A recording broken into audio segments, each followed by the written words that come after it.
Let's bring in National Economic Council Director Kevin Hassett. Kevin, first and foremost, you guys have been working Charles. hey, it's great seeing you, my man. You guys have been working really hard. So I equate this to the Boston Marathon, right? Between mile 20 and 21, there's a steep incline. Runners call it Heartbreak Hill. Once you clear that, the last 5 miles are easy. Is this bill past Heartbreak Hill? And if so, when do we expect to see it hit the finish line? Yeah, it is. It's downhill from here. You know, I used to be a 400-meter runner in college, and I can say for me it was like usually about 100 meters to go is when you feel like you're not going to make it, and then about 50 meters to go, you know you're going to make it to the finish line no matter how much it hurts. Yeah. And I can say right now, they're going downhill. We pretty much see that their Votorama action is going, actually, it's moving up a little faster than we expected, and so I expect we should see a vote before midnight. That's what we're thinking. Of course, there are all kinds of opposition and opponents to the bill. Many of them are pointing to this new CBO score, 3.3 trillion. But I also would point out, Kevin, that the CBO thought the Tax Cuts and Jobs Act would decrease revenue by 1.5 trillion. Instead, we saw revenue go up by 1.5 trillion through 2024. Exactly. So, I mean, how much thought is being put into this? How much resistance is being based on the CBO score? Well, here's the only thing you need to know, and I know that I've been speaking with Senator Johnson and the other people that really care a lot about deficits, that if we get 3% growth, then that adds $4 trillion to the revenue score from the CBO, which means that this is a big deficit reducer. The CBO has also put out a score that says that we're going to have $2.7 trillion in extra tariff revenue over the next 10 years. And we've got additional mandatory spending cuts in this bill, but discretionary spending cuts coming down the road. And so this is going to be a great bill now, and there's going to be a huge amount of momentum for future cuts going forward. You know, there's no doubt that, and I want to pick up on that 3% growth, right? Because it's sort of, when Bessent came in, he talked about his plan, the 333 plan, and we can see on the screen there, taxes, trade, deregulation, all of that combines to get us to that growth area. Then, of course, we talk about the tax cuts. I want to specifically, a piece you just published, in National Bureau of Economic Research.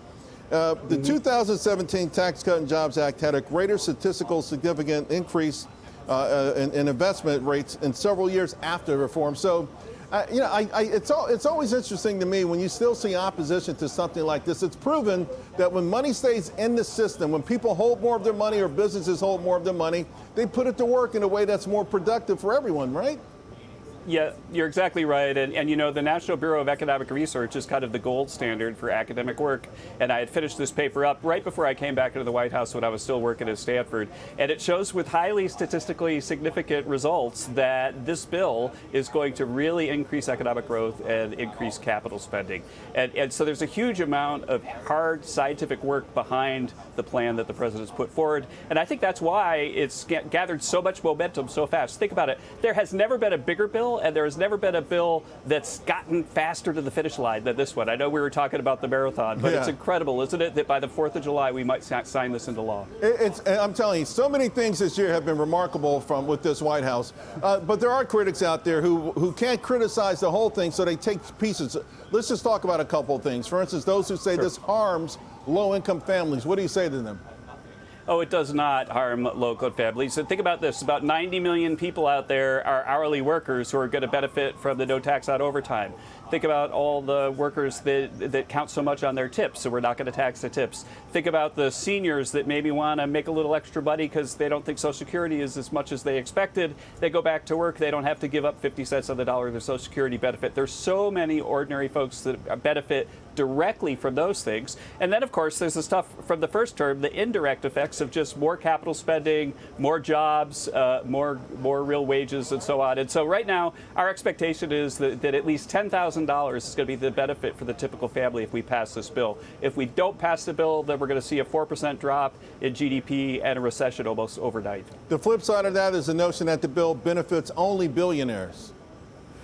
Yeah, it's just crazy. Yeah. It absolutely doesn't only benefit billionaires. In fact, I don't think billionaires really see much at all, other than the fact that this is going to make the economy grow a lot, and they'll benefit on the side for that. But President Trump made it very, very clear on the campaign trail. I can remember talking to him while he was campaigning that this no tax on tips, no tax on overtime, no tax on Social Security, these are the big issues, the big headline issues for Americans, and this is why this bill is so popular. And it's so popular in the Senate, as we can see that it's going to pass. us tonight. You know, it's amazing because every time President Trump mentioned these things on a campaign trail, you know, someone at the Democratic headquarters was like, why? I could have had a V8. Like, we should have thought of that. We should have thought of that.